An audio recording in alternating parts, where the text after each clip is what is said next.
Rivers State and the demolition of hotels in the state. Governor Nyesom Wike, good to have you join us and welcome to the AIT News Hour.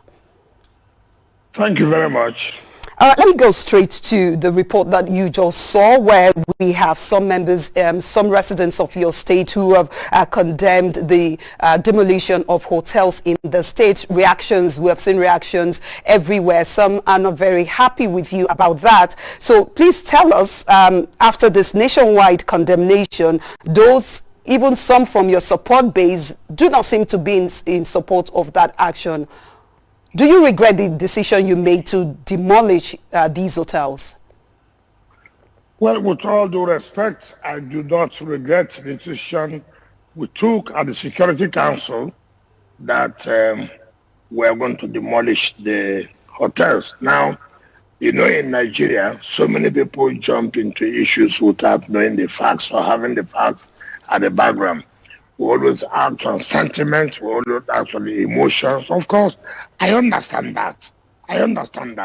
Take, for example, when we signed the kidnappers law that we said, look, if anybody, any kidnapper who owns a building, and we find out that that building belongs to a kidnapper, the government was going to destroy such buildings, we didn't see any of such reaction.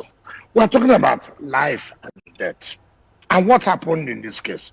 It's unfortunate. I just watched the video. And I hope you are also going to show the video of those that were named. We are talking about protecting lives and property. It's not in my place. I can't be a happy man that I want people to be unemployed. I can't be a happy man that people's property have been destroyed. When I'm talking about life, you cannot take people's life simply because you do not want to obey the order. Now, this COVID-19, we have tried as a state. Now look, see what is happening in other states. This state was the first state that locked down the borders. So many people were shouting, are you a country to lock down the borders? But I'm happy today. People are seeing what we cried earlier, that if we do not do this, the number you see in River State will be something else, and we may not have the capacity to contain it.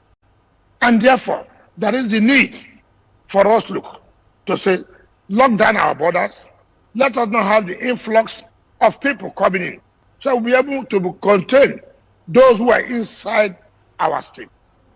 Now, we have signed executive orders. This is executive order 7. And we told people, whether we are wrong or where we are right, that is a matter of the court to decide. So many people practice law on social media. So many people practice law on pages of newspapers. So many people are human rights activists based on when they go to channels or come to newspapers to talk.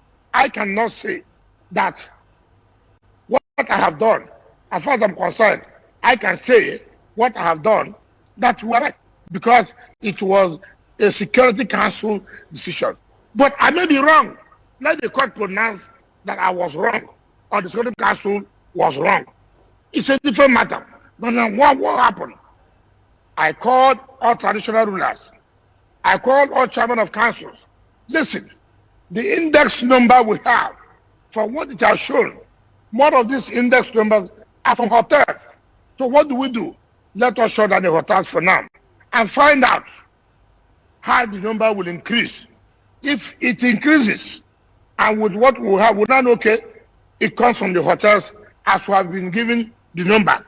But if it's not so, we don't know what to do.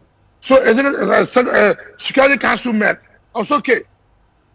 This is what we're going to do. And we announced to several years, look, don't do this. And you can't believe it. People are always sentimental. People are always emotional. People capitalize on politics. Even those who preach that what to do was wrong. They're based in Lagos. They're based in Abuja. Now, we sent in our task force to all the local government. Look, go to all the hotels. This is what has happened. The executive order said, do not operate. for some time now. And what happened? They beat them, they maimed them, they shot on guns, and you're the governor. And somebody would just look at the picture. I don't even know whether they will survive tomorrow or not. Look at what they did to them. And who did this? Who was responsible for this? A man, with all due respect to you, it's even embarrassing to me. A PTB youth leader in that local government was responsible for this.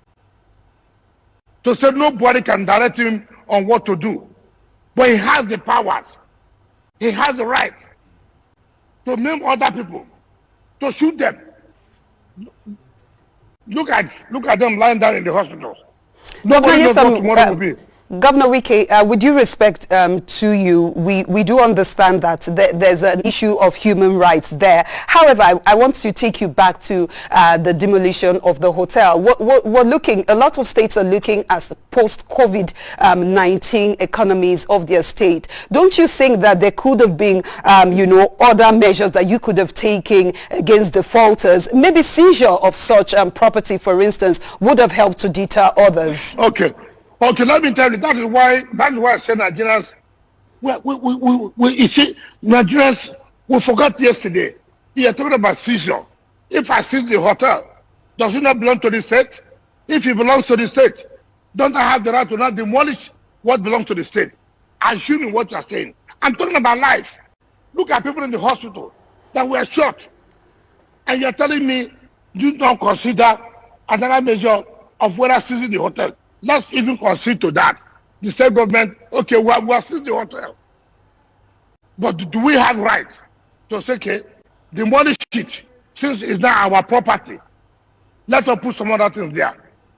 And people should take life very important. Look at human beings in the hospital.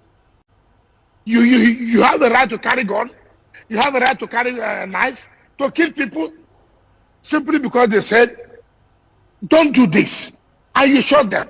Is the decision to demolish a retaliatory, move, or is it to deal with those who have erred on the side of the law?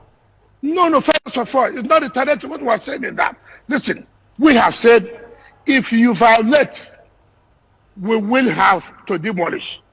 Now, we have even gone beyond. Somebody is now killing people, government officers who are working. Their lives are in danger. Somebody has gone to cut them knives. Somebody has gone to shoot them. And then you are saying, as a responsible government, you fold your hands and to say, look, okay, what you should do is to say, okay, look, let us go and seize. Okay, assuming you even confiscate, whose property is it? It's not government property. Do you know, as a governor, for the first time in my life, I never knew that there could be a hotel in such a place. These are areas where kidnappers even will go and kill people who they have kidnapped. You can't believe it. You can't believe it. I'm a Rivers person. I'm a grassroots politician. I never knew in my life that there could be a hotel there. But I thank God I had to go. Even when we were going, I was asking my people, where are we going to? They said, look, okay, we were going. Where were we going to? If you see where this hotel was, when people are shouting, you can't believe it. Look at the number. Do you know the boy? I didn't even understand that this boy had been declared wanted 3 years ago. Unknown to me, 3 years ago. His leg is amputated 3 years ago. And he said, look, nobody can stop him from operating this hotel. As the youth leader would do respect my own party. Assuming it was another party. People would have said, because it was another party. This person local government was inaugurated 2 days ago. And look at the mayhem. Look at what had happened. Now, are you telling me that today, if tomorrow we wake up, those guys are dead?